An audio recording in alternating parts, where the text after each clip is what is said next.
the world judged the Iraqi regime was a dangerous aggressor. In the interests of world peace and regional security, the community of nations required Iraq to surrender its offensive arsenal, its chemical and biological weapons, and abandon its nuclear weapons program. Iraq agreed to comply. The world judged the Iraqi regime to be a dangerous aggressor. In the interests of world peace and regional security, the community of nations expelled Iraq from Kuwait, required Iraq to surrender its offensive arsenal, its chemical biological weapons, and to abandon its nuclear weapons program. Iraq agreed to comply. Iraq's continued defiance of the community of nations presents a challenge which must be addressed. Presents a challenge which must the be member addressed. For Grayndler. It is inherently dangerous to allow a country such as Iraq to retain weapons of mass destruction, particularly in the light of its past aggressive behaviour.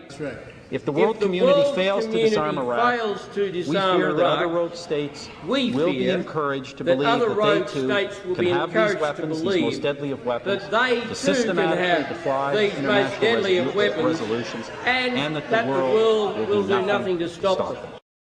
That is the ultimate nightmare, which the world must take decisive and effective steps to prevent. Possession of chemical, biological, or nuclear weapons by terrorists would constitute a direct, undeniable and lethal threat including to Canada Australia and its people.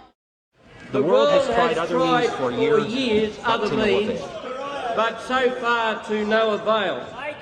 We cannot walk away from the threat that Iraq's continued possession of weapons of mass destruction constitutes to its region and to the wider world. In the final analysis, Mr. Speaker, the absolute conviction of the government is that disarming Iraq is necessary for the long-term security of the world and is therefore manifestly in the national interest of Australia. In the final analysis, disarming Iraq is necessary for the long-term security of the world, to the collective interests of our historic allies, and therefore manifestly, Mr. Speaker, it is in the national interest of this country.